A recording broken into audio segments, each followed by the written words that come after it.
Hello and welcome back. This is Rachel from the Shades of Orange. Today I want to review and recommend Final Girls by Riley Sager.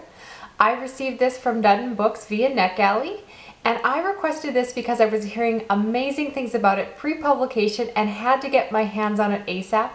I'm happy to report that the book was just as good as the buzz, and I really enjoyed it. If you're not familiar with the plot, I'll tell you a little bit about this psychological thriller, but I'm going to keep this short because it's best going in without knowing too much. Now, this story follows Quincy, our main character, who years ago went to the woods to party with her college friends. Something went terribly wrong that night and all of her friends were killed in a bloody massacre. She was the lone survivor running out of the woods covered in blood, screaming.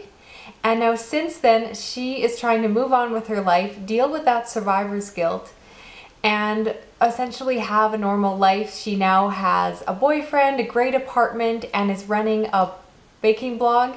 But despite all this, she is racked with guilt and is just traumatized by that event, even though she cannot remember a lot of the specifics about that night. Now, the media has given her this title called Final Girl, which is meant to describe the fact that she survived this terrible massacre, and is meant to be a reference to movie tropes where there's typically that one girl that survives till the very end of the movie.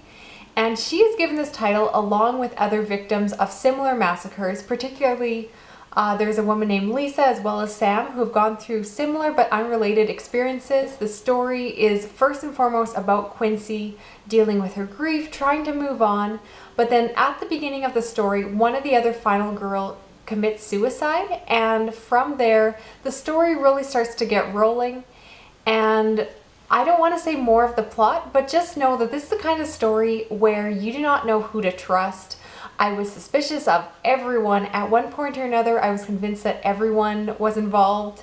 Now, given the subject matter of this book, there is some darker content in it, but it isn't so dark that it's going to make readers uncomfortable. As long as you're normally okay reading psychological thrillers and mysteries, you shouldn't have any problems with this. It certainly has some bloody aspects to it, but it's toned down in a way that will make it comfortable. And the author does a really unique thing to balance out the tone, that while there's these really horrific flashbacks, it's contrasted by the current day, which almost reads a little bit like a contemporary.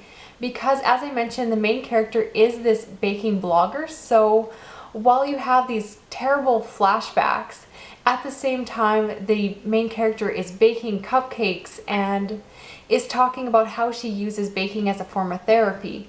So not only is this going to make you incredibly hungry for sweets, I was craving cupcakes the entire time I was reading this, but it really gives you a sense of relief and kind of balances out that tone so that you're not completely stressed reading it. It makes it a little bit more fun, a little more enjoyable, but the author does this in a good way so that it doesn't become cheesy.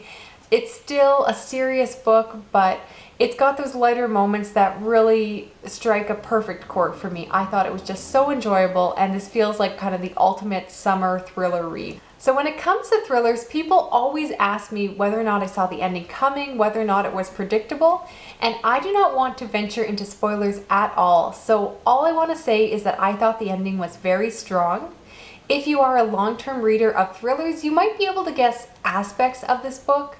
Certainly this book will make you very suspicious of a lot of different people, but I personally did not guess the majority of the ending of this book. Now, I thought that the writing in this was excellent. I realize how often I put up with mediocre writing in books, particularly mysteries and thrillers, if the plot is really good.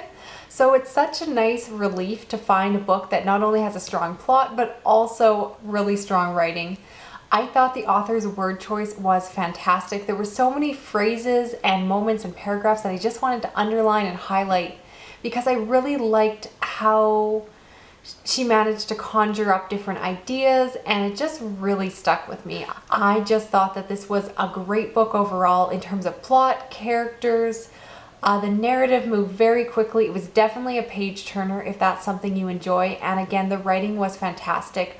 All that being said, I believe this is her debut novel, but I will absolutely read anything else she publishes at this point because I was so impressed, and I would love to see what she's going to do next because this was fantastic.